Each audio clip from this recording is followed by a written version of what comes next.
teacher or staff and you want to be involved in what's in that room and how's that room laid out and where's the casework and where are the windows and the doors and how are the temperatures controlled and all those kind of things, that's yet to come.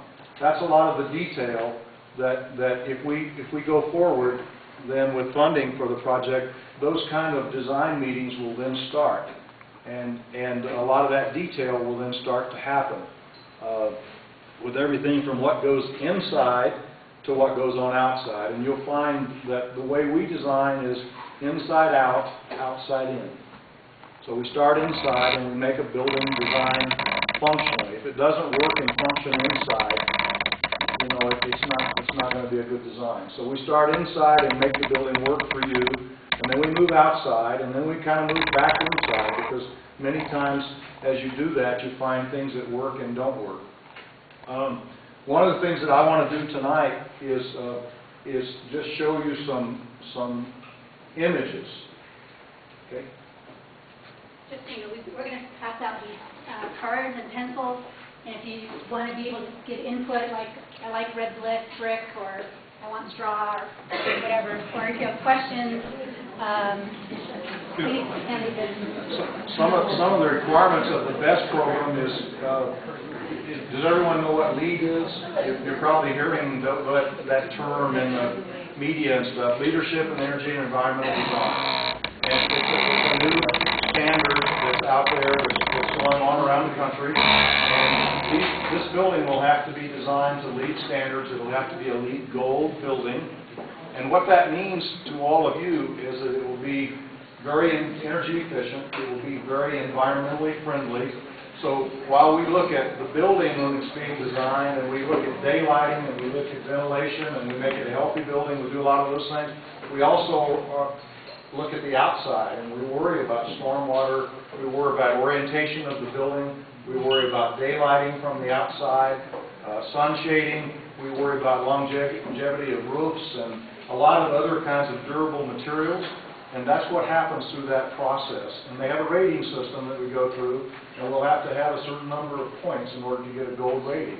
And that's required in this funding. So, you know, if you're concerned about the environment, if you're concerned about energy, if you're concerned about ongoing maintenance, all of those things will be a part of this.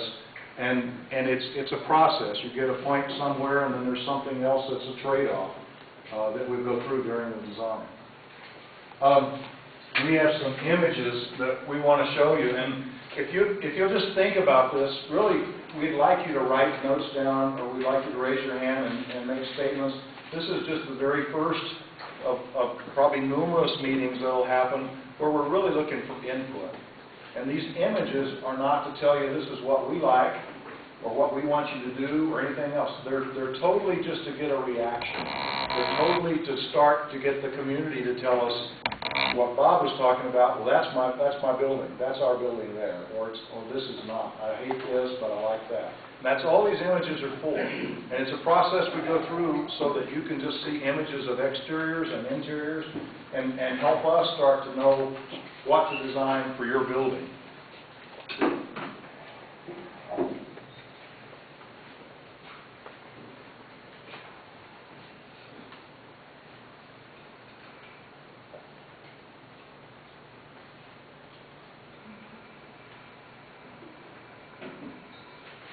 So, again, these are just concepts, is all they are.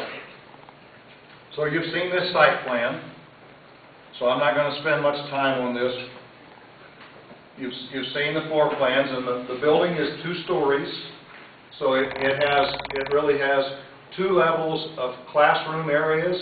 This is the upper area of auditorium, and then we've got some bigger areas of vocational that are taller spaces, but it's really 2 stories of classroom. And then, of course, gymnasiums, auditoriums, and things are much taller in size.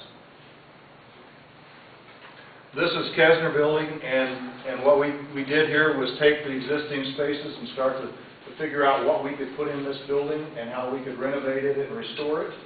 We've done some restoration in the district over the years, and it's a historic building on the state's register, and we need to continue that effort. But for the most part, we'd be moving administration into there.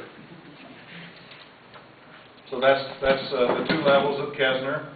Now, these are just images, and so as we go through them, we just like you to give us thoughts. That happens to be Crested Butte Community School that we're working on right now. It's about finished. And is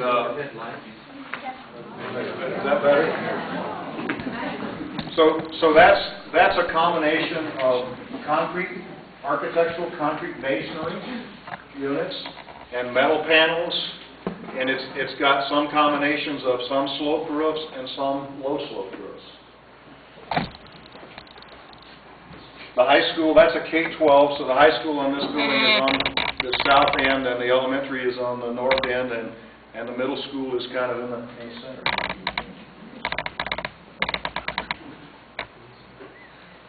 Just another close-up of, so you can see a little more what those walls are like. We have a lot of windows, a lot of daylighting in that